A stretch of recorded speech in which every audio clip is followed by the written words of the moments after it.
تو ایسے جتنے بھی تفصیلی 21 نکاتی 25 نکاتی 500 نکاتی معاہدے ہیں، ان کے اوپر عمل درآمد بہت سی شرطوں کے ساتھ وابستہ ہوتا ہے، اور جس چیز میں بہت زیادہ شرطیں ہوں وہ آسانی سے پوری نہیں ہو پاتی۔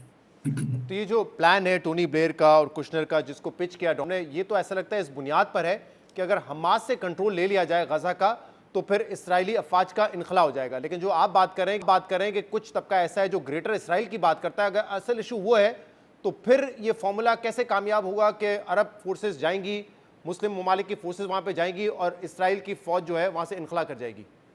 دیکھیں نا، اس میں ایک بات یہ بھی سمجھیے کہ کیا حماس جو ہے وہ ان کے سب کے کہنے سے بس کہے گی کہ اچھا جی ٹھیک ہے ہم ہتھیار ڈال رہے ہیں اور ہم نکل رہے ہیں؟ ایسا تو نہیں ہوگا نا۔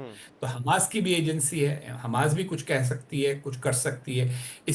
انہوں نے کوشش یہ کی ہے کہ یہ کہیں کہ اچھا حماس ہتھیار ڈال دے لیکن ایک سیاسی قوت کے طور پہ موجود رہے۔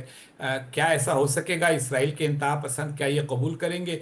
میرا نہیں خیال کہ یہ اتنا آسان ہے جتنا کہ بیان کیا جا رہا ہے۔ اگر ہو جائے تو بہت اچھا ہوگا، لیکن مجھے ہوتا نظر آ نہیں رہا۔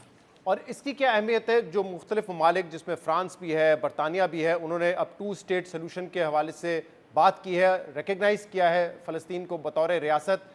اس سے آپ کے خیال میں کتنا فرق پڑ سکتا ہے؟ کیا اسرائیل پہ دباؤ بڑھ رہا ہے، وہ اپنے آپ کو سفارتی طور پہ تنہا محسوس کر رہا ہے؟ بالکل، اور اسرائیل کو یہ بھی اندازہ ہو رہا ہے کہ جو اس کی خواہش تھی، دیکھیے 1979 تک 1979 تک اسرائیل کو کوئی عرب مسلم ملک تسلیم نہیں کرتا تھا۔ پھر ان کا مصر کے ساتھ معاہدہ ہوا، پھر ان کا اردن کے ساتھ معاہدہ ہوا، پھر ان کا بہت سارے ممالک نے ان کے ساتھ نارملائزیشن کی بات چیت شروع کی، تو وہ تو محسوس کر رہے تھے کہ وہ اس خطے میں اب اپنا اثر بڑھا رہے ہیں۔ لیکن اب جو خطے میں ممالک ہیں وہ بھی غور کر رہے ہیں کہ کیا ہم اسرائیل کے ساتھ نارمل تعلقات رکھ سکتے ہیں اگر اسرائیل دو ریاستی حل سے پیچھے ہٹ جائے۔